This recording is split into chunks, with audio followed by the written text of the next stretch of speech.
Right, good morning everyone. Welcome to our session on suicide prevention.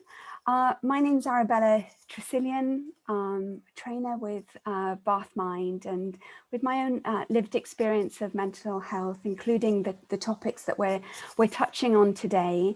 I've been a trainer with BathMind for I think about 4 years now, and when I'm not training, I also do mediation, specializing in mental health. I work with the NHS and work, for example, in cases where perhaps someone has been sectioned under the Mental Health Act, or there are questions about person's capacity to make decisions for themselves. So I'm really passionate about this work, and very happy to be sharing some thoughts and insights with the group today.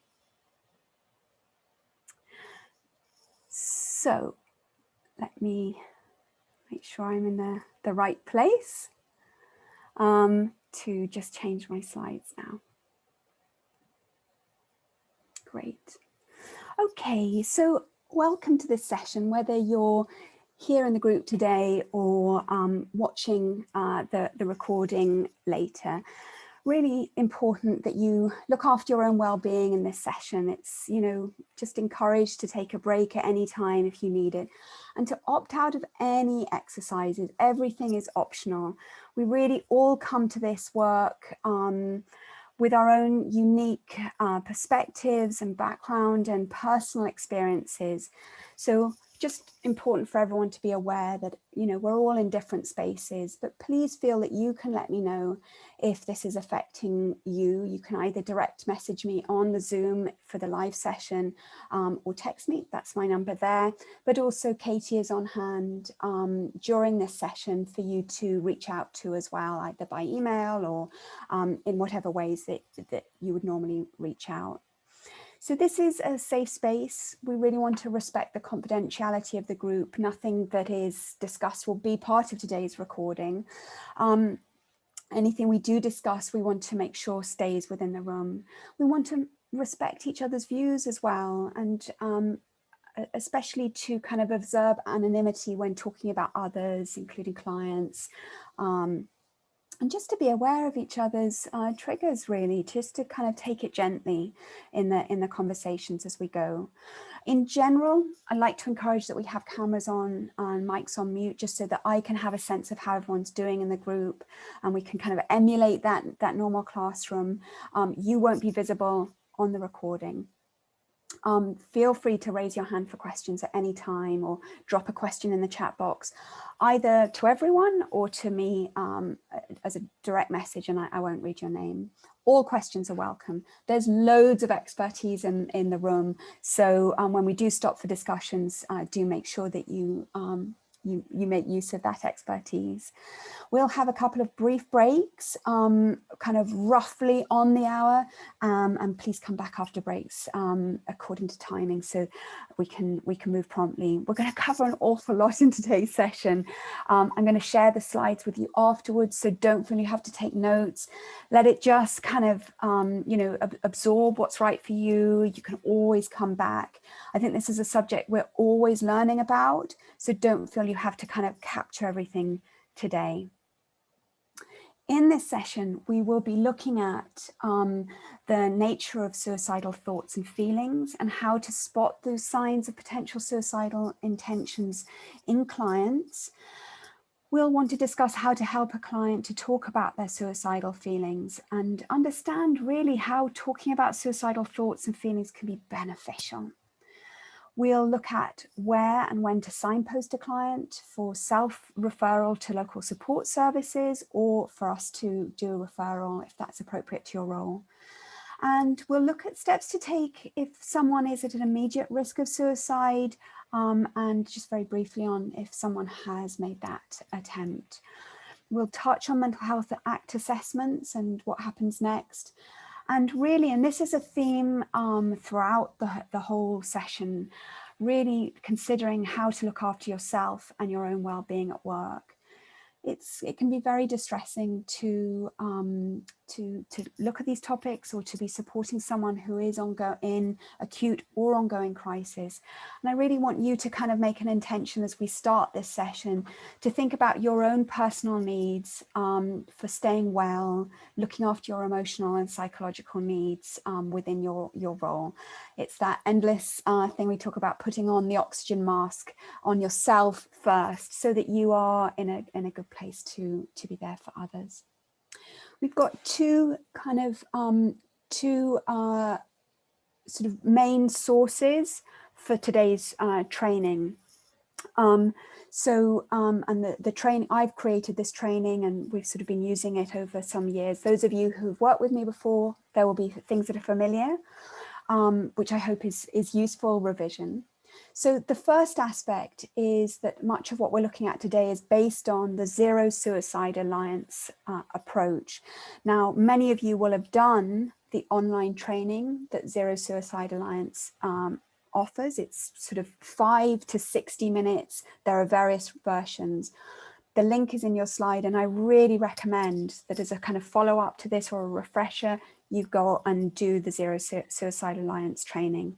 But they have a kind of three-pronged approach. One, we need to be able to kind of spot the signs, see the signs, feel confident to say something, and feel confident about signposting someone to appropriate resources. So this session will be split into 3: see, say, and signpost. So within the third part, and I'm going to really hope that we have plenty of time to emphasize this, is safety planning. So we'll be using the absolutely brilliant website stayingsafe.net, which was created by people with lived experience of suicidal thoughts and feelings, and an amazing clinical psychologist. And hopefully we'll have time to do some to kind of look into that site and think about how safety planning might work within your role. Even if it doesn't work within your role, the background information is so helpful in understanding how to have effective conversations around people who are experiencing suicidal thoughts. So before we started the recording, you very kindly shared your name, your role, and one good thing that has happened to you in the last week. And I took a note of some of the themes. We had meeting up with friends and loved ones for a meal, throwing open the patio doors and knowing that that sunshine is on the way, receiving compliments, seeing a friend you hadn't seen for a long time, seeing a family friend, being taken out for lunch by a son, meeting up with a group again.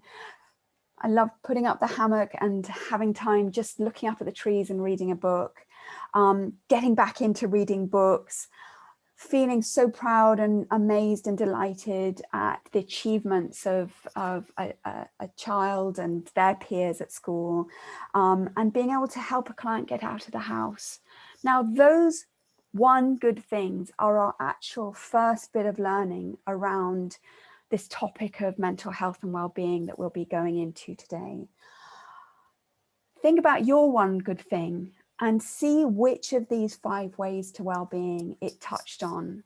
So connecting, being with other people, talking and listening, being active, even if that is just getting out of the house for the first time in a long time. Taking notice, like, you know, really noticing and cherishing the achievements of our child, or noticing that someone gave us really lovely compliments and yeah, that feels good. Keeping learning, whether that's through reading a book or being with people and learning from them, and giving our time, our words and presence to others, but also giving ourselves what we need. So very often, I think, when we are working with people who are experiencing real challenges with their mental health, we can sometimes forget that actually these fundamentals are what the research says are our basis for well-being. And I'd like to think we can keep coming back to this theory that all of us in our lives need these things. These 5 ways to well-being need very little money and need virtually no medical intervention. So this is the kind of foundation of our well-being, and any ways in which we can help people just turn up the volume even a little bit on even just one of these 5 ways to well-being is making a difference. Okay, so let's look at the C aspect of C, say, signpost.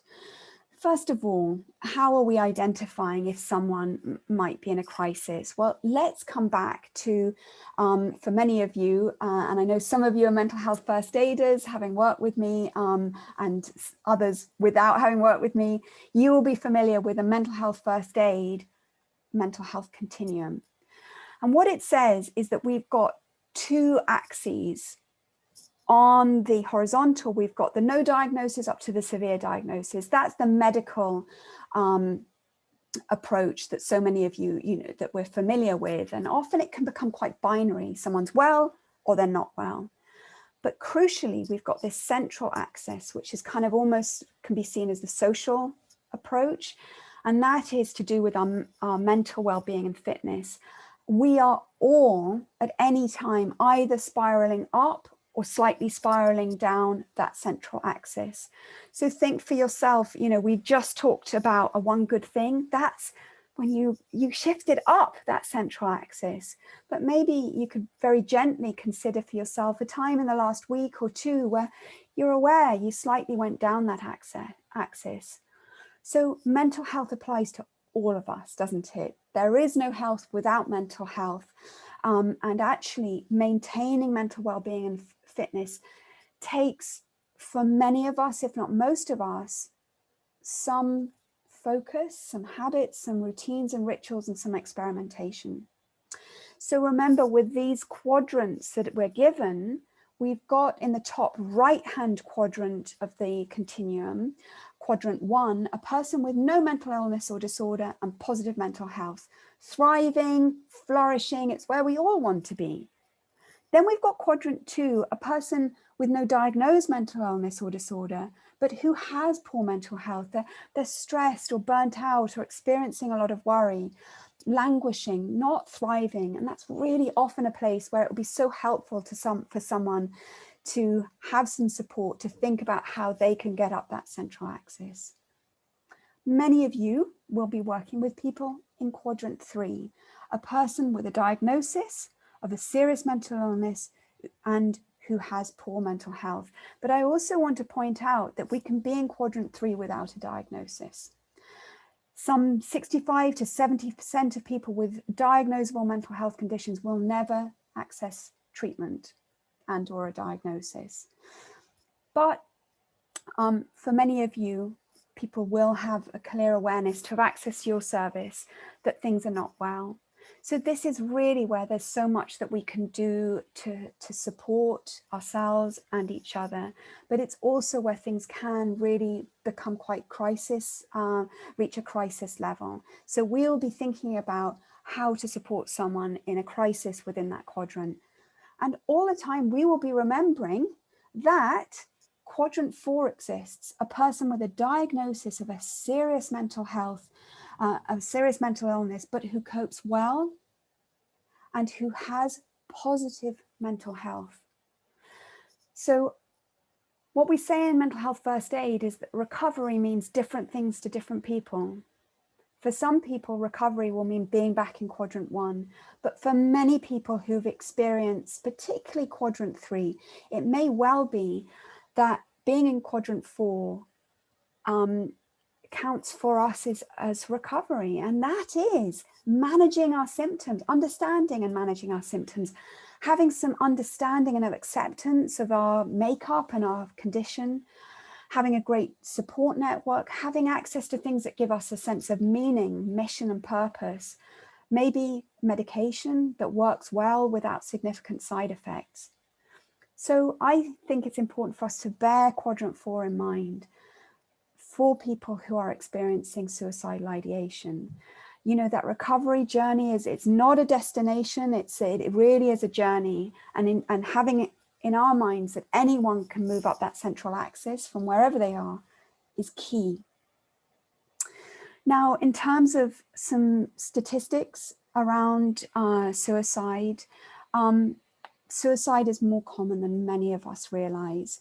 So we know that some 5,000 deaths by suicide are recorded every year in England and Wales, and that there's a real disparity between men and women. So a kind of 3-to-1 ratio of men who take their lives, and that suicide is the biggest cause of death amongst men aged 20 to 49. So that's a kind of a small overview. Let's have a little look at the sort of prevalence around mental health problems. So this comes from data from 2016, which is yonks ago, but we feel that the patterns are still similar. And this is really just to give a sense of scale. So here we've got, when people were asked about problems they were currently experiencing with their mental health, sort of some 5.9% of people were experiencing generalized anxiety disorder, 3.3 depression, 2.4 phobias, 1.3% of people were experiencing obsessive compulsive disorder, 0.6 panic disorder. Look at post-traumatic stress disorder, 4.4, higher even than depression. But when we come to mixed anxiety and depression, we see the highest level of all, with 7.8% of people. Well, let's compare this to some more significant or severe mental health conditions. So this is when people are asked what they were experiencing either now or at any time in their life. 0.7% of people had experienced psychotic disorder, 2% bipolar disorder, 3.3 antisocial personality disorder, 2.4 borderline personality disorder, now more commonly known as emotionally unstable personality disorder, and probably more diagnosed than it was in 2016. But then let's have a look at suicidal thoughts. 20% of people, that's 1 in 5 of us, have across our life experienced the thought or the desire or even the intention to end our lives. Now, suicidal ideation is really complex, and a bit later on, we're going to seek to discern the difference between the feelings of hopelessness and helplessness and wanting the pain and distress to stop, and feeling that we equate that with the end of our life. And slightly differently, the feelings where we become more like we feel like we want to make a decision around that. So there's a real kind of spectrum, and we'll very delicately go into that and try and understand a little more. To continue, we can see that some 6.7% of people in the population had attempted suicide. So we know that for every person that dies by suicide, some 10 to 25 people attempt suicide. So suicide attempts are much more common than many people realize, but also much less than the suicidal thinking. And 7.3% of people said that they'd engaged in self-harm. So self-harm, they're kind of being diagnosed as any sort of non-suicidal behavior that inflicts harm on ourselves, but it also includes kind of risk-taking behavior where we, it might feel like it's adrenaline seeking or kind of even fun, but we are leaving our life to chance. We're kind of leaving things to the roll of the dice. So we've had a bit of a sense of prevalence.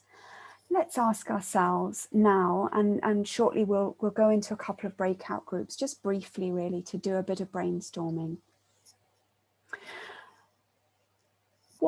What are the signs and symptoms and experiences of someone who is perhaps feeling suicidal? So first of all, this front of the t-shirt is kind of like, what do we see from the outside looking at someone who might be feeling suicidal? So what might, and I use the word might advisedly because we might not see any of these signs, but from your knowledge, and then let's ask ourselves what we might see, hear or notice in terms of behaviors or verbal comments or personal risk factors. That's to do with things that you know, might be in our circumstances, our conditions, our backgrounds, our neurology, our makeup, and physical signs in a person who is possibly or definitely feeling suicidal. So that will be one group. And then the second group, I'll be asking you to have a think of more the potentially the lived experience of that individual. So the red t-shirt, signs and symptoms, the blue t-shirt, what might this person who is feeling suicidal be experiencing inside? What is the kind of quality of their thoughts and feelings? What might be the content of those thoughts and feelings? And what might be happening for them in their daily lives? What might their lived experience of a day be like? And what might they say or think? So I'm going to pause the recording and just pop us into groups.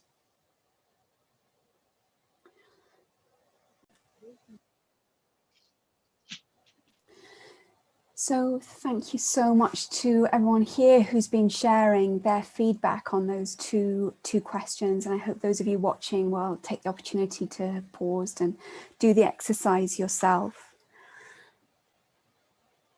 One person said around their experience of feeling suicidal, I try and explain to my friends that it's like there's a huge thick black cloud following you around. It doesn't matter what you're doing, how good your life appears or how okay you seem. So that real underlying factor that even when someone looks okay, there can be a completely different underlying experience. So just a few myths and facts around this topic. So there's the myth that once someone considers suicide, you can't help them. And the fact is that most suicidal crises are time limited. And we'll really touch on that when we look at safety planning. Support can help that crisis moment to pass. And we get stronger at dealing with it if and when it comes back. So myth 2, asking if someone is suicidal encourages suicide. There used to be a huge belief around that sort of stopped people talking about it. And the opposite is true. It encourages a supportive chat. The myth that people who talk about suicide don't attempt it, well, the fact is that talking about suicide is a key warning sign. There's a myth that suicidal people are determined to die, so you shouldn't stop them. And the fact is that people are often ambivalent. What they want is for the pain to end, and death seems like the only solution. And there's a phrase that I think is going to become more central to us, which is psychosocial education. Very few of us had any psychosocial education growing up. I think it's changing, and certainly I know the upcoming generations are so strong on this. On Instagram and TikTok, there's so much wisdom there.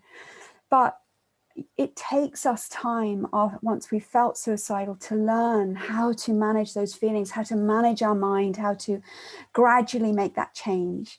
So important point here, people want the pain to end and it seems like the only way. Myth, only learners attempt suicide. Well, the fact is that very social people can attempt suicide, but social withdrawal can be a warning sign. Myth, suicidal thoughts are rare, and as we saw in earlier statistics, 1 in 5 people in England say that they have had suicidal thoughts in their lifetime. So just to kind of really underline some of the points that we'd seen as a result of that, the breakout group exercise, what are some of those warning signs? Well, talking and writing about suicide, death or dying, that hopelessness, helplessness, shame, guilt, anger or rage. There can be such a range of underlying impulses that really are so distressing. We can see that the only way to escape those feelings is to no longer be alive. We're feeling like there's no way out. We might see in a person a dramatic change in their personality, appearance or mood, or we may not. We may see them withdrawing from friends, family or society. We may see changed eating or sleeping habits or a serious drop in work performance, a sense of no reason for living, no sense of purpose in life, or as was mentioned earlier, saying goodbye, putting our affairs in order, whether directly or indirectly. A sudden unexplained recovery. A person who seemed to have such low moods suddenly seemed so well, or, you know, got the family together, and only later was it seen that they weren't actually suddenly much better. Really, it's the understanding is that we can have a real sense of relief once we've made the decision to end our lives by suicide, and that can provoke a kind of lift in mood. So it's just something to be aware of. Reckless risk-taking behavior and increasing use of alcohol or drugs. And sadly, suicide chat rooms or pro-suicide internet sites. Now, we do know that there can be a real crossover between suicide, substance abuse, and dual diagnosis. So alcohol and drugs are often used to relieve the symptoms of mental distress. It makes sense. You know, when we're feeling real pain, if something takes the edge off, it takes the edge off. The difficulty is, the awful catch-22, is that alcohol and drugs can increase the risk of our developing mental ill health or further mental ill health by worsening pre-existing mental health conditions.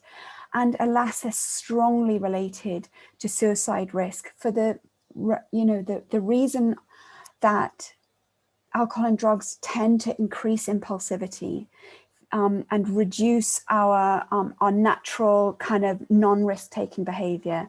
If you think we might have a drink while going to a party, so we feel less inhibited, that inhibition is there in our brain and makeup to keep us safe from threat. So similarly, you know, if we have underlying thoughts and we've used drugs, we can be, or alcohol, we can be more at risk of taking action on our thoughts.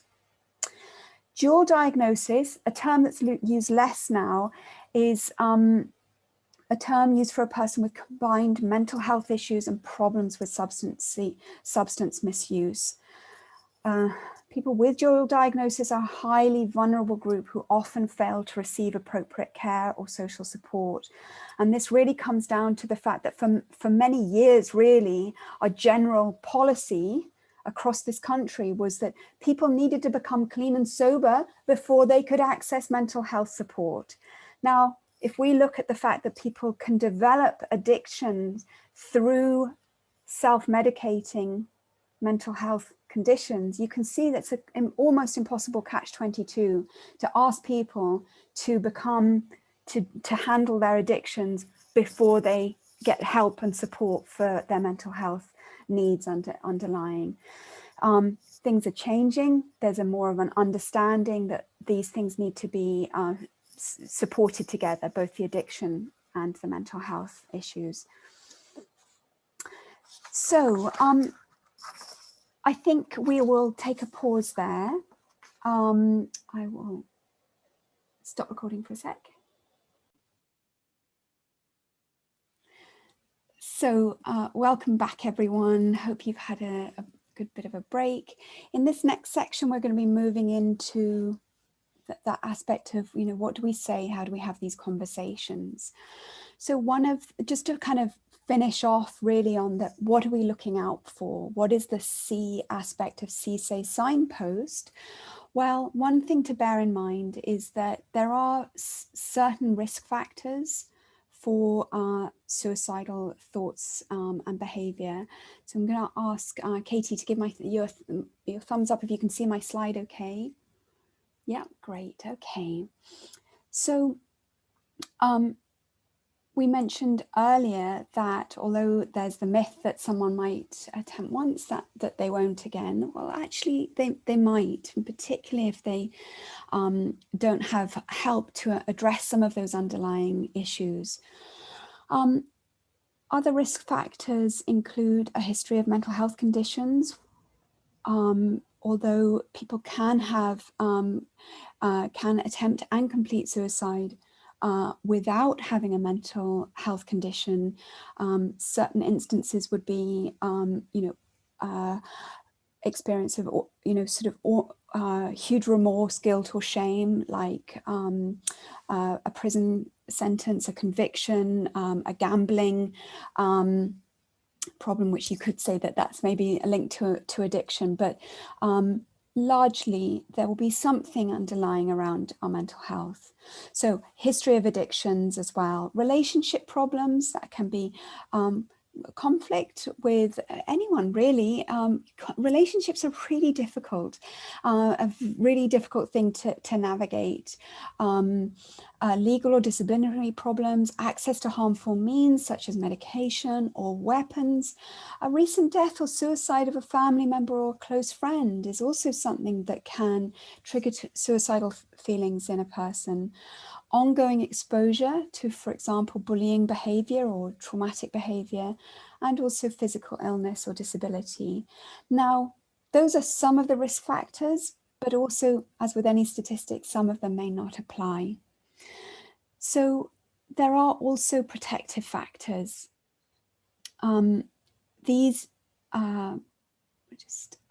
So protective factors are really important as well, and these reduce the likelihood of that behavior, and they work to improve a person's ability to cope with difficult circumstances. So those protective factors, they might already be in someone's environment, but for us to be able to access them, feel the benefit of them, that takes time. And I think particularly, you know, in our early adult life, it can be really challenging. So one person said, my own thoughts are driven by the desire to want this pain and suffering that I feel inside to cease. I feel my husband and children are better off without me. I feel worthless and undeserving of their love and affection. I don't see the person they do. So it doesn't matter how much we're loved, we can still have these thoughts and act on them. So what I want to ask you next is about yourselves and your own roles as support workers or befrienders, whatever your role is with people who are experiencing mental ill health. We're going to go into breakout rooms again, and I'm going to mix them up, and I'm going to ask group one just to reflect on and share what are the challenges for you as a support worker of someone who is feeling suicidal. And group two, I'm going to ask you, what are the opportunities for you as a support worker of someone who is feeling suicidal? So we've got two different perspectives here, and I just think it's really helpful for us to draw some of those experiences from you as a group, and for you to be able to hear each other in terms of how do these themes fit with me in terms of my role and my work. So I will. Sorry, Arabella, what do you mean by what are the opportunities? What a good question. So by the opportunities, I mean, if as a support worker, you might be in a particular place or have particular relationship or access or knowledge that you can bring through your work to support that individual. So it's it might be anything to do with any of those topics. So it's some way of thinking about it is, you know, how would it be different for somebody if they didn't have a support worker like you? Like the training we've done and things and stuff. Yeah, exactly. Thank you. Okay, so let me just pause there.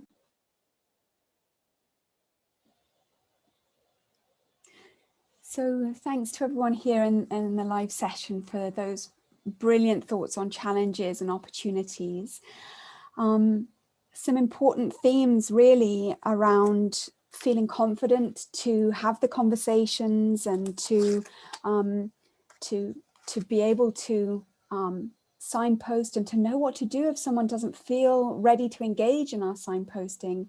You also mentioned the opportunities, being part of a team, having experience, having the trust of your clients, being able to know them well enough to notice changes, being a caring presence in their lives to whom they can reach out. So really kind of good foundations there. So much of this comes down to feeling confident to have conversations. Let's move to say. So a quote I've taken from a research document says, so how will you know if they're thinking about suicide? The safest way is to ask them. So that can feel like a huge step, and actually much of it comes down to simply having a sense of a phrase, how we would phrase it. It's about finding the words. So what I'm going to ask you as a group to do is to use the chat box, first of all, to share with me what phrases can you use to ask someone if they are feeling suicidal. So if I can invite people in the group to just share some phrases that you might use, then I'll just read some of them out anonymously. And if you're watching this, you can take this time just to write down the words that come for you as a kind of natural way to start the conversation. So thanks so much. We've got here in the chat box the really helpful question: are you having suicidal thoughts?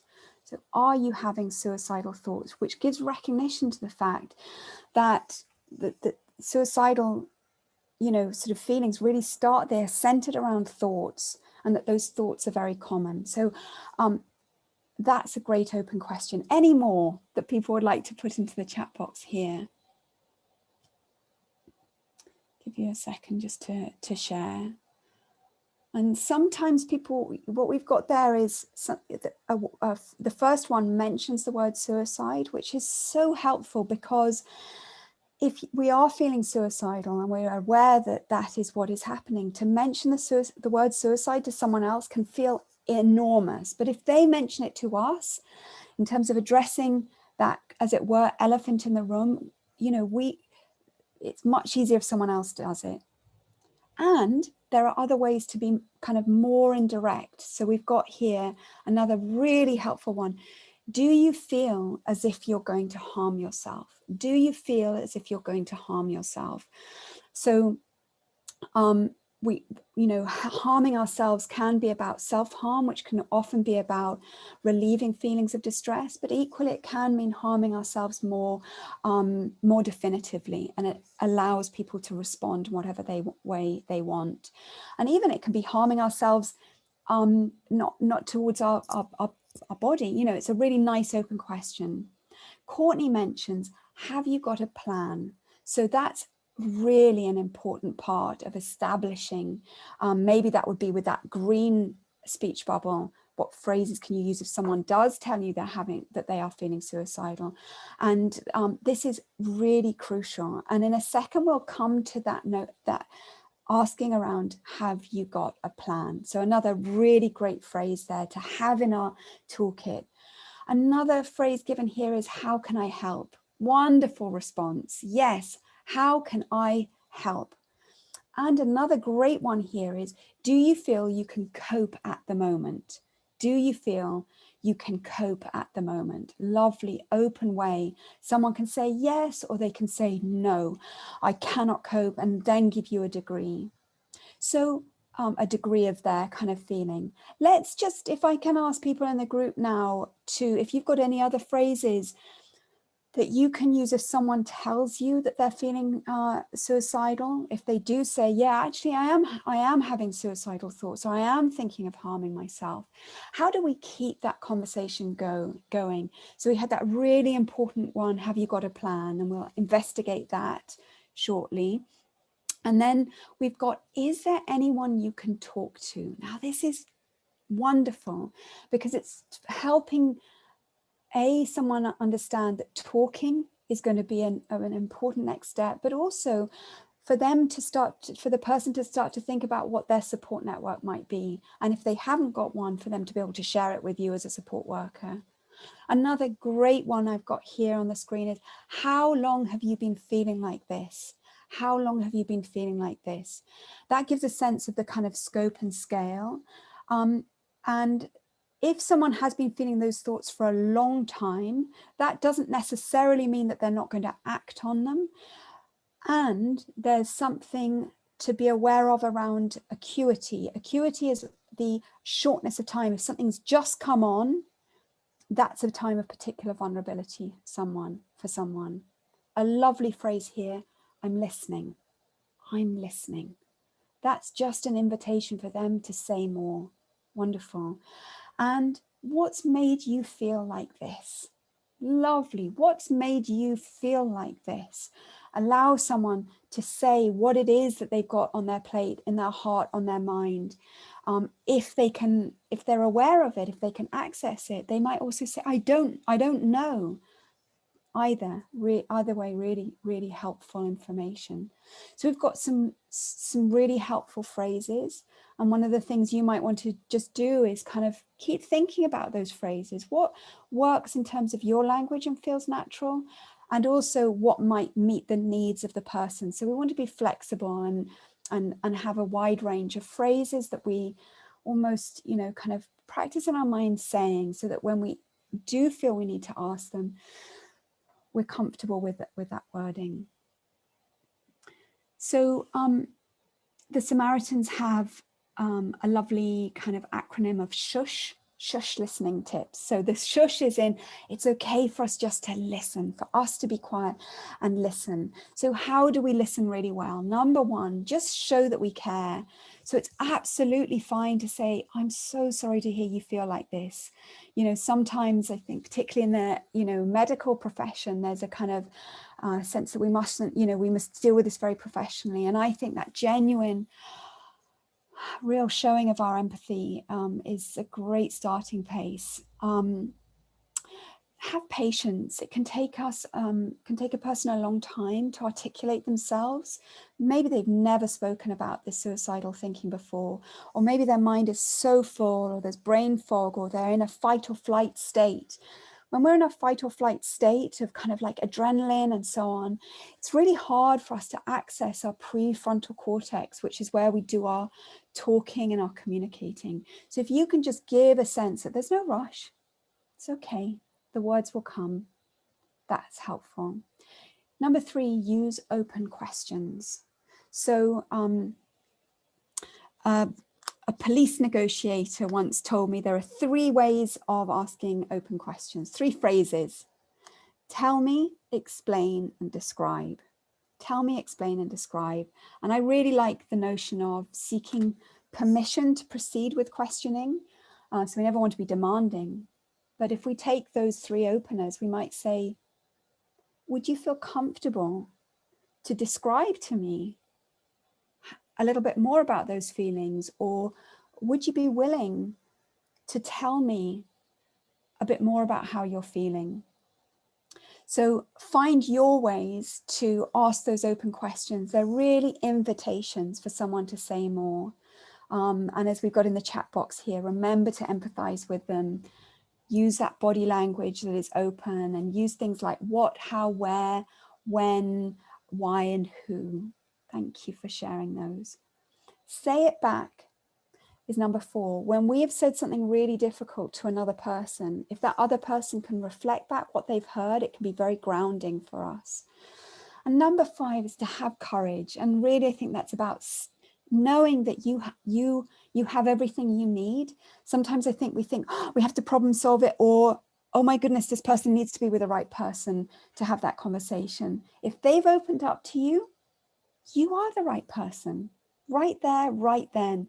If you can have the courage just to be there, be really present to your own feelings. And sometimes I would recommend like having your feet on the ground, feeling really grounded in your body.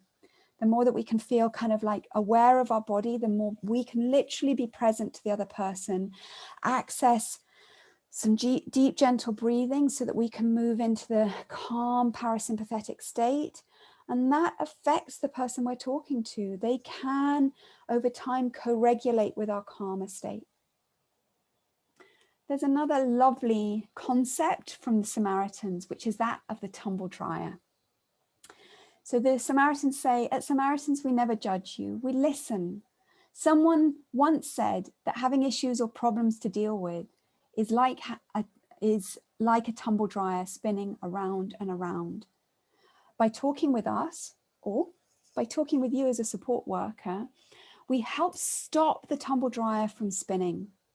Sometimes when you share your thoughts, it's like taking the clothes out of the tumble dryer and placing them into neatly folded piles. The problem may still be there, but at least you can deal with each issue one at a time and prioritize. Talking helps, and we, or you as support workers, are here to help by listening and hopefully lifting you up. So this is just to underline the important takeaway that listening in itself is a therapeutic intervention. Listening in itself is a therapeutic intervention. If it allows someone to empty their tumble dryer and you can mirror back to them, wow, so there's this for you and there's that for you and this is also going on. And no wonder you're feeling distress, validating someone's emotions. Acknowledging the complexity that they're facing can help somebody come to terms with what's going on and understand why they might be having these very vivid and distressing thoughts. One person said the main aspect of supporting someone through this is compassion, listening, and most importantly, not overreacting or becoming upset. Remaining calm and talking the situation through is extremely important. And I think sometimes it can be helpful to sort of have a piece of paper out on the table and, and draw a circle and, ask the person to put all of their thoughts or all of the difficult things in the circle, or to, what are the issues that they're experiencing in the circle and what are their thoughts and feelings around. And that focus onto the sort of piece of paper on the table can be really helpful. And you might ask yourselves, but if I'm just listening, is that enough? And what are those underlying concerns? It's really to understand whether someone is at risk of taking action around their thoughts. So what we're going to do is just move now into picking up that comment that someone mentioned earlier around, have you got a plan? And we're going to use an acronym to help remember what we might want to touch base with someone to understand at what level of risk they might be of taking action on their suicidal thoughts. So we use the acronym CPR, which you might be familiar with as a sort of life-saving device of cardiopulmonary resuscitation and physical first aid. But when we're talking about it for assessing for immediate risk of suicide, then the letters stand for the following. So C stands for current plan. So we know that if someone has a current plan, they are at higher risk of acting on their suicidal thoughts. So some of the questions we might use are you thinking about harming yourself or ending your life, as we've talked about starting the conversation? And if someone discloses that they are, then we might want to ask that question. And do you have a plan for, and do you have a plan, or do you have a suicide plan? It's such a difficult question to ask. But if we can ask the question and just then leave time, that we don't need to rationalize or explain or justify why we're asking. There's going to be a period of silence, and we need to be comfortable with that and allow the fact that the person might just say, oh, no, I don't. And know that that's okay. You did the right thing to ask. You haven't damaged the relationship in any way. If they do have a plan, then they might share it with you, which is a real gift. It's a real privilege if someone shares with us that they have a plan.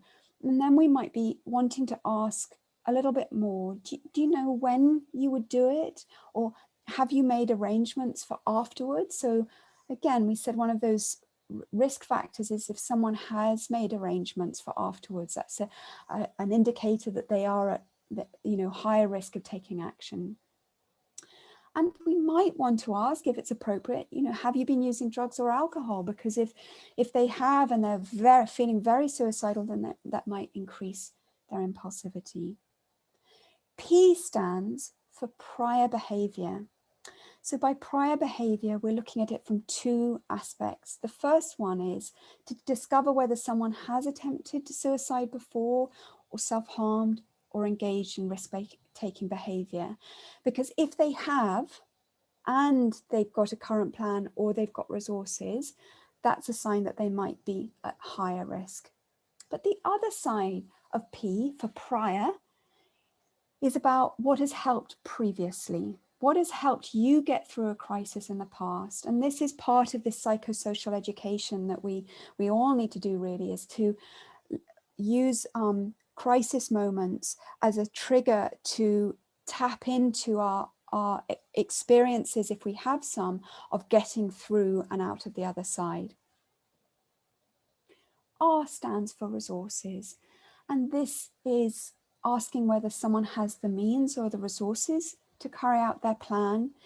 And it also means the resources in a positive sense. Do you have any personal supports that you can turn to? Friends, family, hobbies, work, or do you have professional support? So probably for many of you, you will know the picture for your own clients.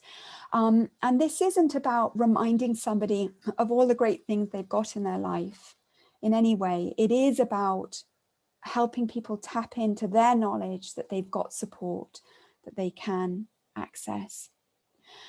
Now, if they don't want help, of course, that's a really challenging situation. But particularly if we feel that they are at risk of taking action on their plan, they've shared with us through CPR that, by our assessment, that they are at a high degree of risk. Well, I think it's important for us all to know that it is absolutely acceptable and in fact encouraged for us to take action if we believe that someone's at high risk of suicide within the next few hours, for example, to for example, call 999 in the person's best interests, even if they tell you not to help them. So if they are at home, it's likely a paramedic will come out, or if they're in a public space, it's more likely that a police officer will come out and assess the situation, and they may take the person to hospital under the Mental Health Act. So also, of course, for you, you have got access to the AWP intensive team for advice if you're unsure, or if they're already working with AWP, maybe with a recovery team worker. That would be an opportunity to make contact. We'll look a little bit more shortly at some of the other options, but there is also helping someone to get into A&E and helping them to access PCLS, so the Primary Care Liaison Service. So I think for you as a team, you know more than I what your bridges are into signposting. Really, it's for me to say, if you've got any doubt, reach out to your colleagues, to Katie or Wendy or Mary to check in. But if there is a real urgency of time, then AWP or 999 are the people to call. And what I want to do is just finish off this little section by as it were, by talking about sectioning, actually. So it can feel really difficult to know that if we do call 999, if someone's in a really distressed state, it may be that they get taken to a place of safety under the Mental Health Act. So I'm going to play you a brief video of about, I think it's 3 or 4 minutes, on making sense of sectioning, and then we'll draw to a close. So if I can ask someone, maybe Katie, to give me a thumbs up when I start it, just to let me know that the sound is working. Okay. So. Making sense of sectioning. A guide to what it means to be sectioned and what your rights are. There are lots of different types of section. Each are used for different situations. They are normally referred to by their numbers, but essentially, if you are sectioned or put on section, you are kept in hospital and can be given treatment without your agreement. Taking away someone's rights like this should never be done lightly. That's why there is a law called the Mental Health Act, which sets out strict rules to make sure that it is only done if completely necessary. It is the different parts of this law, or the sections, that the term sectioning comes from. There is also a code which tells professionals how they should protect you and your rights when you're being considered for and while you are under section. When you have a mental health problem, being sectioned might be one of the scariest things to think about. That's because being kept in hospital against your will is scary and can feel more like a punishment than a way of treating a mental health problem. It is important to remember, though, that sectioning should always be the last resort. For example, if you're worried about going to your GP about having a low mood, it is very unlikely this will lead to being sectioned. Your GP will offer things like medication, talking treatments, or community support services, which you can use whilst carrying on with your normal life. To be sectioned, someone such as your GP, psychiatrist, or a member of your family must let your local social services or community mental health team know they are worried about you. They will only arrange an assessment to decide if you need to be sectioned if you need to be assessed and treated for your mental health problem urgently. Your health could be at serious risk of getting worse if you do not get treatment quickly. Your safety or someone else's safety is at serious risk. Or your doctor thinks you need to be assessed and treated in hospital. For most types of section, there has to be 3 people, including a medical practitioner, a Section 12 approved doctor, usually a psychiatrist, and an approved mental health professional present. They must consider whether there is any other way of getting you the treatment you need. Only if there is not, should you be sectioned.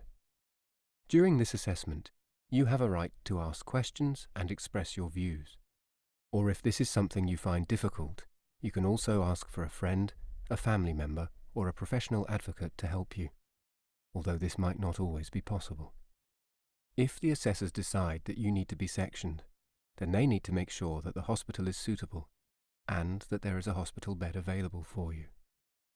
How long you have to stay in hospital will depend on which section you are under.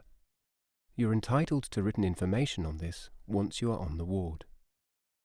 Even though you may not be able to leave the hospital or make decisions about your care, you don't lose all your rights. You are still entitled to copies of your sectioning paperwork, telephone access, and an independent mental health advocate to help you express your views. You also have a right to complain about your care, or to appeal your section and get in touch with your solicitor. These are the rights that you should have. Unfortunately, Mind hears from lots of people who aren't treated in this way. If you think your rights have been breached, or want to talk to someone about making a complaint, our info line can help. You can also find out more about sectioning on the Mind website. In hospital,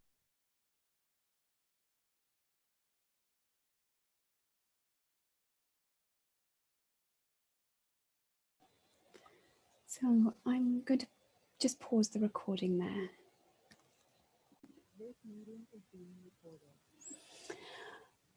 So welcome back to everyone. We've just had a little break here. We had finished say, and now we're on signpost. We've touched already on some of the signposting, but I would like just to kind of download from people some of your knowledge around the steps that we can take. So can we just use the chat box again, and I'll just read out what I see. So first of all, can we just focus on the first question? What steps can you take to help someone stay safe for now in a crisis? So if I just put safe for now in the chat box, and this is as opposed to the more kind of longer term support. So I'll let a few come in. And if you're watching this, you can maybe just sort of think for yourself, write down a few thoughts, what comes to mind for you from your experience, from training that you've had, whether we're with somebody or they're remote, we're on the phone to them, all sorts of different circumstances. What can we help them? How can we help them stay safe for now in a crisis? So we've got, oh, thank you. in the chat box, I can see, first of all, remove any means of self-harm, blades, ligatures, etc.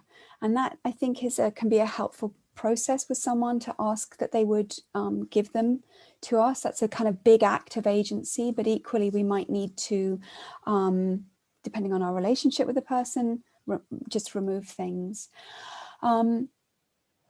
Be there with them, just be there with them. And I think that knowing that that helps is powerful. And I'm fully aware that for you, with your, within your capacity for your roles, you might have another client waiting for you in 2 hours time. So it's very much around thinking about what is possible for you in terms of how much time you can be there with them. Someone else mentions, again, removing means or triggering objects. Yes. Listen to them and be empathetic. Yes. Remove means and give them the number of a support line to call when you're not in support with them. Excellent. I think that's really valuable. And we've got, of course, breathing space as an example, Bath Minds breathing space.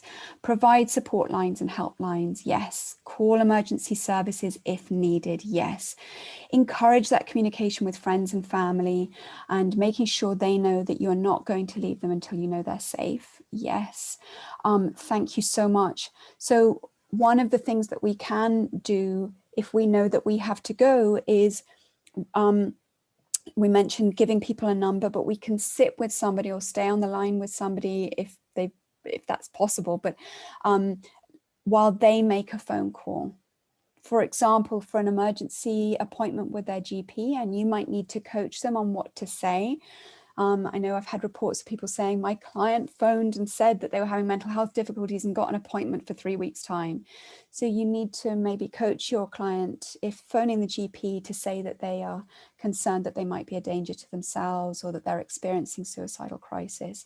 So if you know that someone has got a call coming in from the GP or an appointment with the GP that day, that's a significant step forward that you've taken. But equally, we've got AWP as well. So some really helpful thoughts there. Let's go to the second aspect of my slide around asking what steps can you take to help someone manage or reduce suicidal feelings over the longer term. So I'll just put in my chat box here, longer term. So this is really to acknowledge the fact that there's such a difference between that crisis point and everything that follows, and the assumption that if someone has reached a crisis point with suicidal feelings, or even if it hasn't really reached a crisis point, there's a long journey of learning and healing and recovering that you can support them on. So we've got the first of our comments here: encourage self-care. Yes, thank you. And I think for us to normalize self-care is it's a real gift. And I think it's important for us to talk about self-care. This is what I do for my self-care. It's not to say the person should do the same, but if they've never had self-care modeled to them, or they think they're not worthy of self-care for whatever reason, self-esteem issues, etc., then helping someone understand that self-care is okay is valuable. Signpost to professional help. Yes. Help the person access a GP. Encourage engagement with support services. Make a safety plan. Yes. Signpost to relevant supports. Crisis plan. Learn to manage difficult feelings. Connect with other people. Support to recognize feelings and triggers and ways to access support, and looking after their physical health. Yeah, these are really good. Certainly for me, in my journey, the thing that made the most difference of all in terms of turning the tanker for me on 30 years of quite acute at times mental health difficulties was social prescribing. So social prescribing, I had 4 sessions with a social prescriber through DHI, the MyScript service. There are many others. Virgin does social prescribing too now. It was really, in many senses, what you're doing as well, I think. And that is a person-centered approach, what happened with me was really being asked, who was I before I was unwell, or who am I when I'm well? What are the needs I've got? And social prescribing is about identifying the support services. But what I found invaluable was that we were able to talk about how I would access them. So I used to love singing. We talked about eventually my joining a choir, which just seemed just immensely far off. So my social prescriber helped me. She went and found 4 choirs. We decided upon one, and then we spent a lot of time talking about how I would get there, how I'd get through the door, what I would say, how I would go a second time. Would my children be okay in my absence? They were, late teenagers, but that coaching to access the various support things was invaluable. So your conversations to help people reality check how they might pick up the phone or access something in the community, like volunteering opportunities, is just so important. Someone here says, keep communication open so they know they can come back to you to talk if suicidal thoughts continue or reoccur. Excellent, thank you. And building small positive goals and encourage activities of enjoyment and fulfillment. Really good, and often at the far end of our radar when we're really unwell. We just don't think those things are for us. So bit by bit by bit is invaluable. Great. So let's just kind of start a little bit back again in terms of in the event that someone has attempted suicide. Of course, we're going to call 999 and stay with that person by phone or in person until the ambulance arrives. But if that hasn't occurred, but you're worried that someone's at immediate risk of taking their own life, it's best to stay with them if you can and take one of these steps. Ring their GP or out-of-hours service for an emergency appointment. Contact the AWP intensive team or their community mental health team or recovery, or mental health enablement, whatever is current and appropriate to that person. Encourage the person to access a support line like the Samaritans, or go to the nearest A&E department, or as we've discussed, call 999. So those are some of our kind of routes in for immediate support. I now want to talk a little bit more about how we're helping someone in our conversations. So some of you will have seen before, I've shared this image of the wedge, and this comes from the Samaritans and their training of Network Rail staff. So Network Rail staff often are meeting people with suicidal intentions. And this is what the Samaritans use to train these staff in terms of conversations. On this wedge, let's imagine that the thick end of the wedge represents a stage of life where we have an abundance of choices. This is all about choices. So think about, how choices can be overwhelming, but largely that it's a good thing. I don't know whether to live here or there, apply for that job or that job, do this course or that. Shall I be in a relationship with this person or the other? These are the kind of abundant choices of life. But as we get lower mood, our perception of choices gets smaller and smaller. And as we move into crisis mode, we're really at that very thinnest end of the wedge, and our choices become very simple. Should I stay alive or should I not stay alive? Should I die? Should I end my life?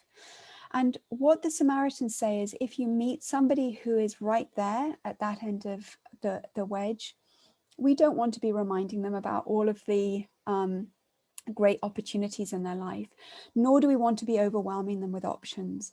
We want to maybe add one small option to their repertoire at that moment. If we can move away from that flip side of shall I live or die, and just add, for example, they might say, if someone's standing on the edge of a platform with an intention to jump, then we might give them the choice, would you like to just step back and stand here? Or maybe come and sit on the bench over here with me. Very simple choices. It's about allowing the person to have agency and control in that moment, and without overwhelming. So very small choices. Maybe the person stands back, and then after some time, it might be a choice of, do you want to just stay here for a while? Would you maybe like to come into off the platform and have a cup of tea with me? Either is fine. Really small, simple choices. So, and again, neuropsychology tells us that when we're in that real crisis moment, we don't have access to the prefrontal cortex, which does decision making, rational thinking, executive functioning. We need to keep it very simple and gentle. Now, let's turn to a really super resource. We've got half an hour to explore this, really, or 20 minutes or so. And that is the brilliant website, stayingsafe.net. So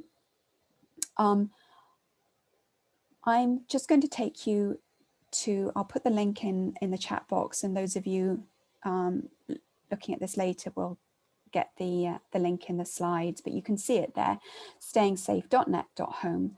So this is the arrival page, and I want us just to go to need help right now. So first of all, we've got a range of helplines. So Childline for children, Papyrus is for young people, and Calm particularly useful for men, the campaign against living miserably.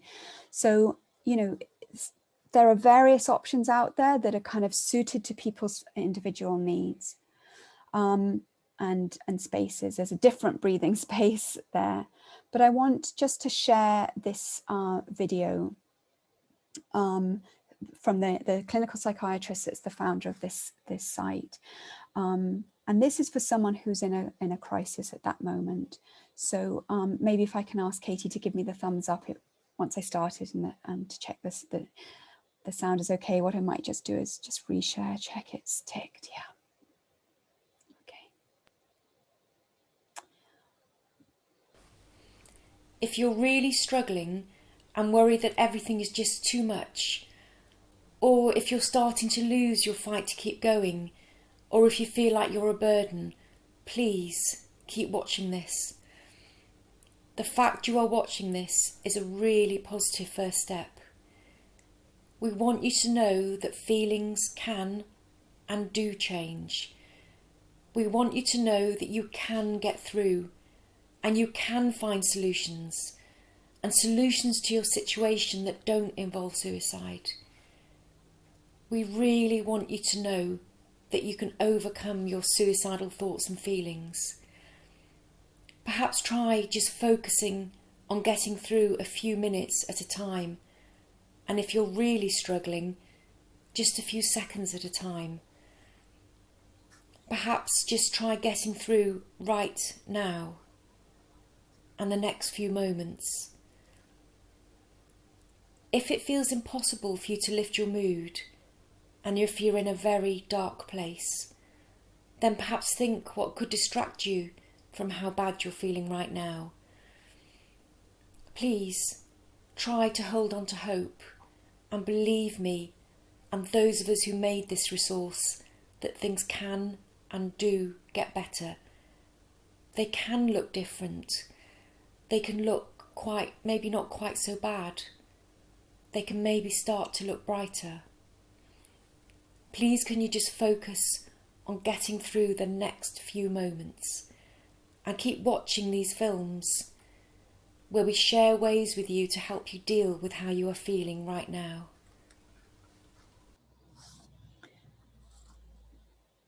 So you can see there that emphasis on just getting through the next few moments of those incredibly acute and distressing and impulsive thoughts that we might have. So for those of you working with people who experience suicidal thoughts, then it might be valuable for them to do a safety plan. Now, this isn't something that we do in a moment of crisis. We do it after a crisis or in between. And even if you don't do it with a client, just knowing some of the questions and techniques here can be helpful. So there are two ways of doing this. So first of all, there's a kind of paper copy, a blank safety plan, which you might find useful. But probably more useful is the electronic version. And there's something kind of, if you are working in person with somebody, there's something quite kind of vivid about doing this and doing the activity together. It remembers your savings. So if someone has their own computer, it's useful for them to do it on their computer if that's possible, because then they can come back to it and things are saved. But you can always download it and save it as it is. Let's just walk through it. So this is for someone to do either on their own. This site is very much about self-help, but it's also something that they can do with a support worker. So it says each of the sections below can be filled in with the details of your safety plan. Once completed, you can save the plan or produce a PDF version that can be downloaded. Please note all the information you enter remains on your device and is not transmitted to any online server. So the first thing that it asks us to think about, I say us as a person who is experiencing suicidal feelings, is in the event of a suicidal crisis, how would I get through that moment? So you have the opportunity to choose a few things that can help you for a minute or two to buy some time to use the rest of your safety plan. Now, remember, what we will be doing is maybe printing the safety plan out and having it on the fridge. And then if I'm feeling suicidal or I need to, the big step is to remember to go and find the safety plan and engage with it and follow the kind of notes to self that I've left for myself at this time of planning. So you'll see that if you click on the buttons, it gives a whole load of options. So what I really like about this is if you're with, and they're under most of the buttons, what this is doing is giving the person options to personalize, but it's also kind of indicating or teaching the user that the kinds of things that might make a difference. So it might be I look at this and say, actually, yeah, I have got a photo of a special place that is really valuable to me. So I click on it, it goes in there. Or helpful thoughts. So again, the notion that I can choose my thoughts, that I've got some agency, that some of those very loud, impulsive thoughts, I can kind of observe them, challenge them, and try to replace them with something like to remind myself that my intense and overwhelming feelings won't last forever. So I'd click on that and it would go into the chat. Or maybe a quote as well, like whatever works for each person, I will survive this storm. So these things go in here. And this is how I'm going to tap into, in a suicidal crisis, just getting through the first minute or two. Sorry, Fiona? Where are you looking at that? Can you see my slide? I'm looking at this. So where have you gone to get that actual safety plan? stayingsafe.net/ST. I've clicked on the link and I can't see what you're seeing there. That might be because you need to click on these to open them. I can't even see those.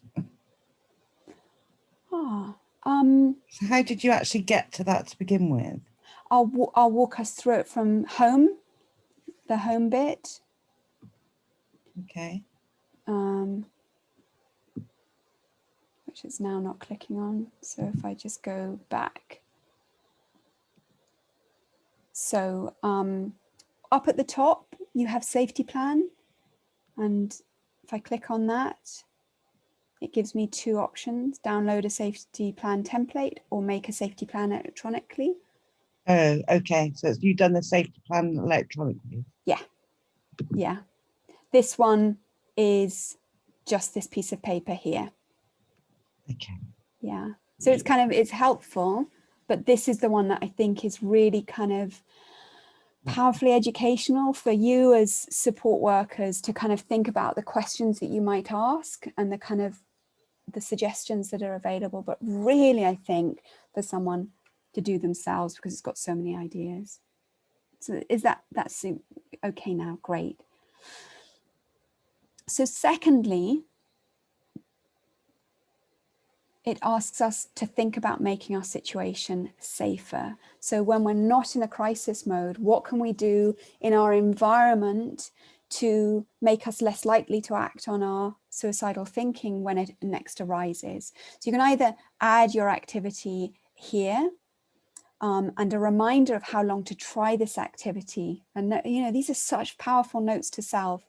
And then a whole load of suggestions here of things that I could do. So for example, have a nightlight so I don't feel alone. You can see there are some added from where I've done these trainings before.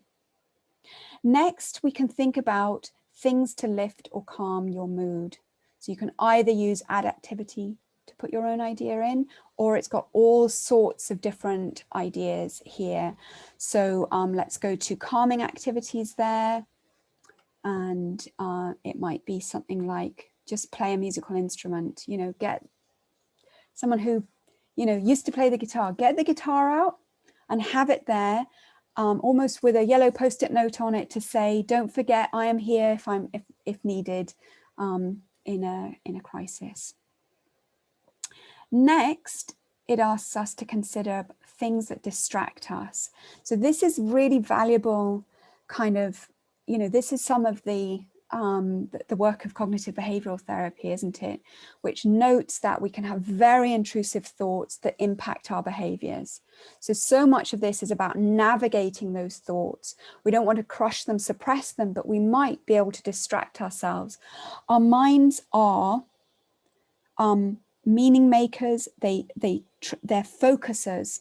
And if we can refocus our brain just for a period of time, that very strong thinking around suicide will likely subside.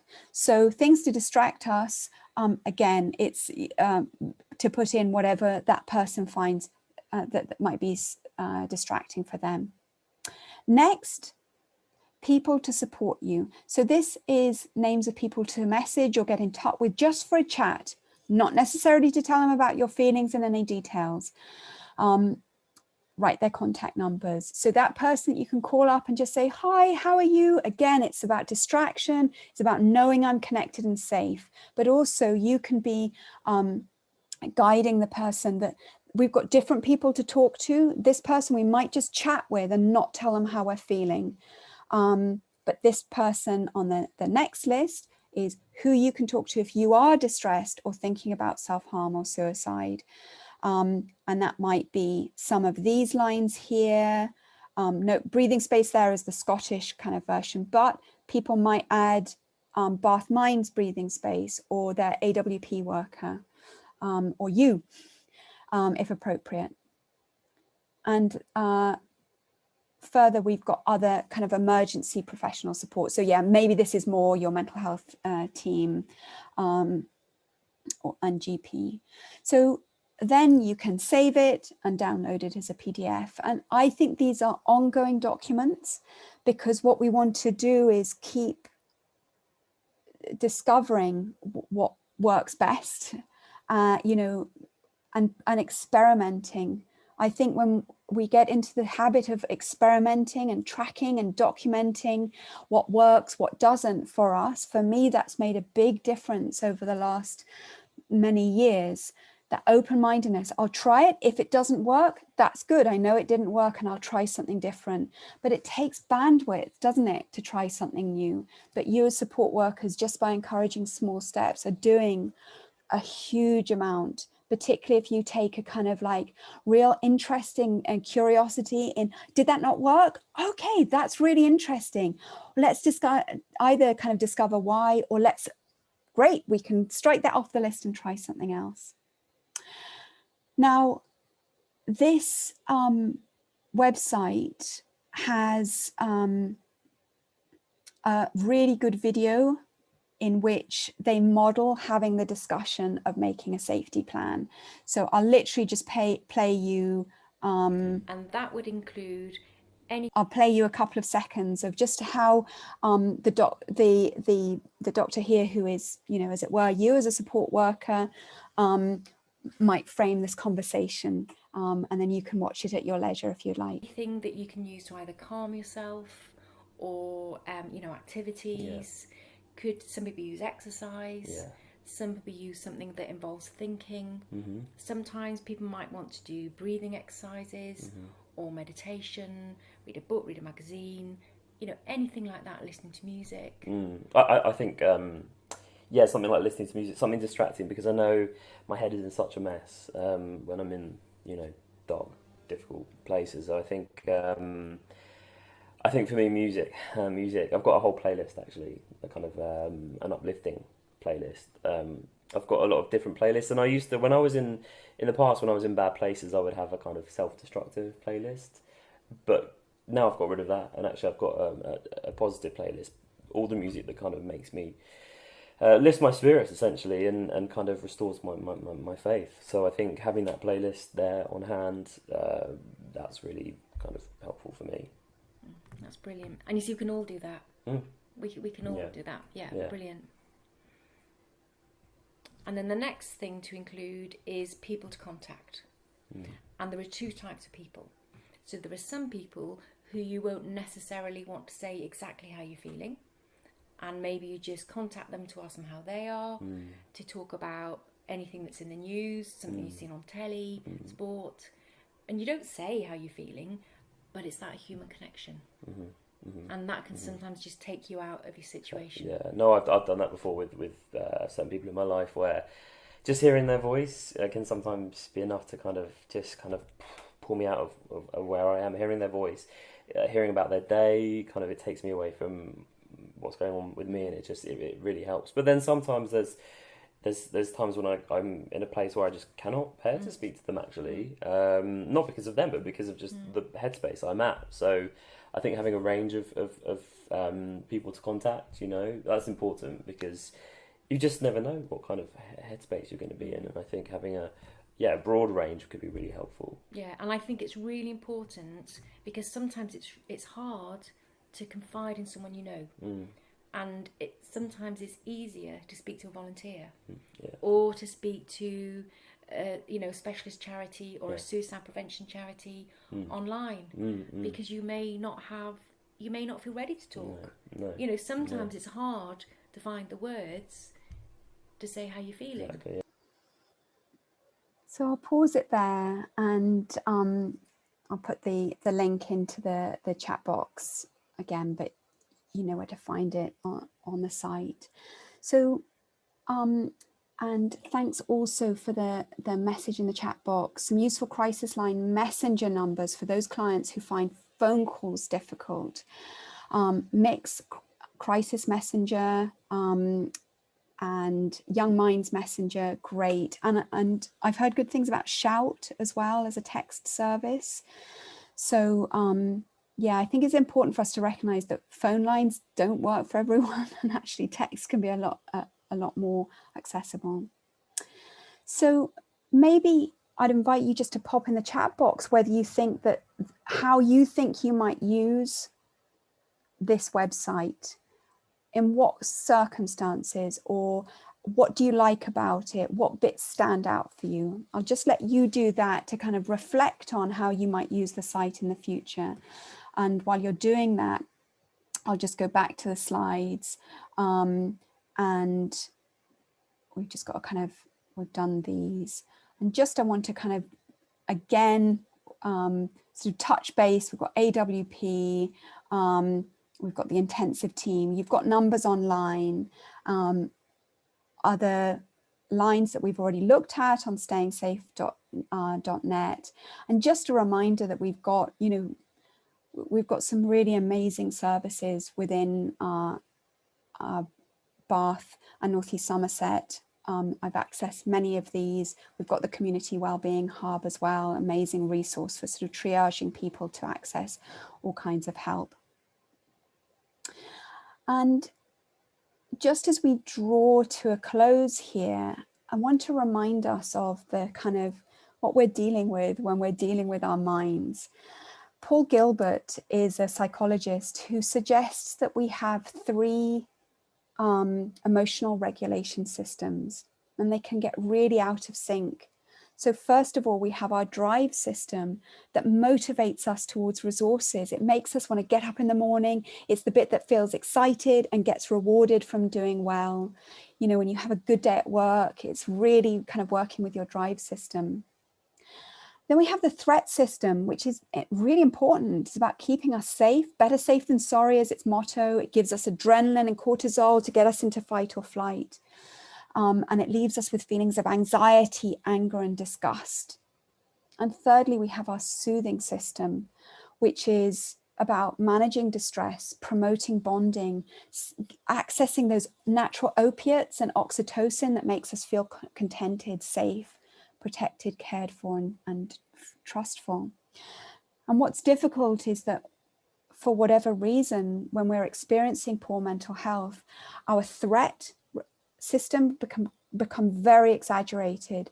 So we've got that loss of drive, loss of momentum, loss of hope, but also we lose access to the safe, soothing part of our system. So some of those techniques in the safety planning around distraction and kind of getting away from those very difficult thoughts can really be helped by helping your clients to practice activities of both self-soothing and self-care. So there's a slight difference between the two. I would start on the left, at the right-hand side of the screen with self-care. That those are activities that help you find meaning and that support your growth and groundedness, like going to therapy, meditating, exercising, looking after your finances, having a nap. But if we turn to the left-hand side of the screen, we've got these activities that provide distraction and or comfort in difficult times. Many of us grew up not knowing how to self-soothe. I often talk about the way our education system deals with our anxiety about exams by just turning up our threat mechanism. If you don't do your exams, you're going to fail, and then you won't get your job or your course, and then the whole of your life could, you know, it's really tough stuff. Whereas actually what we want to be doing, and I see it more and more, is helping young people learn how to self-soothe, whether it's watching TV, having bubble bath, fancy beverages, singing loudly, getting out in nature, all kinds of things that I really feel we need to, more of us as life becomes more complex, embed into our lives. And this is for our clients, but also it's for you as well.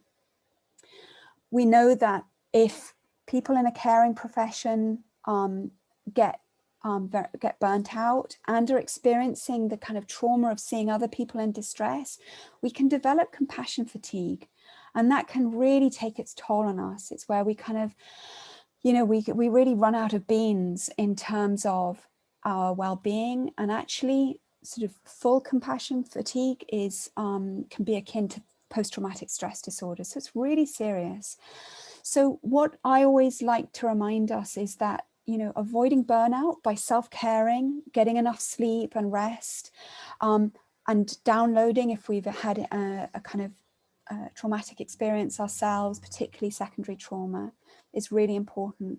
And the research shows that another great antidote to compassion fatigue is compassion satisfaction. And that means really drawing the satisfaction on having given compassion and help to others. So not being modest or kind of brushing under the carpet, or just saying, oh, it's just my job when you help somebody, but really landing it, because this is your gift to the world, this work that you're doing. And if you can understand how, you know, the powerful difference you're making, it's going to be good for your well-being. Equally, accessing whatever you can in terms of supervision and professional support, mentoring from your colleagues and your managers. If you've got difficulties or concerns, really sharing them and understanding that when it comes to mental health, we are all learning. all the time. No one's got all the answers. And maybe we never will have, because the mind is such a complex thing. But keeping learning is crucial. And equally, making sure that you make time in your weeks and in your days for the 5 ways to well-being, whatever that looks like for you. And if you're starting to feel exhausted or drained, give yourself a 5 ways to well-being audit and find out where you can turn up the volume on one of them a little bit. I'm just going to, we've come to our last slide, and really it's for me to thank you very much. I'm going to pop the feedback form in your in here again, and we've got 5 minutes.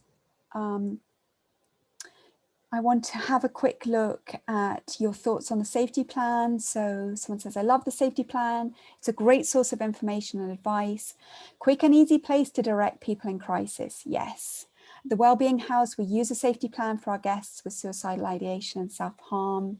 And I think the safety plan is a good way to remind a person of the positives they have and enjoy. Lots of different resources, great. Someone else says the safety plan is excellent and more in depth than other formats we've used before. Definitely use this with many of our clients and love the individual plans. So everyone, we're drawing to a close. You're welcome to do that feedback form now. But as we are just winding up, I'd like you to consider your just a takeaway, or more if you want, but a takeaway from today's session. What has struck you today? What word are you carrying away? What word maybe sums up your mood or your thoughts at the end of this session? What tool have you found useful? What has someone else said that you're going to carry with you? And if I can just invite everyone to share something in the chat box to kind of, represent your takeaway from the session today.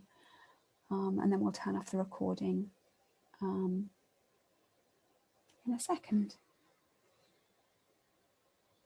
So one person mentions having a process. Yes, having a process. I think that's really valuable. Let's see what else there is. Someone else says, I really like the wedge or doorstep analogy. Lovely, yeah. Someone else, the wedge is a really interesting analogy. And the tumble dryer analogy about listening. The word empathy and resources on the stay safe site. Yes. Someone else says to have the courage to talk about suicide and remove the stigma of it being a topic to avoid. Yeah, absolutely. Someone else says, I like what you said about if someone opens up to you about their suicidal thoughts, then you are the right person. That gives me confidence. Good. And then shush, those shush tips, CPR, and the 5 ways to well-being. Amazing.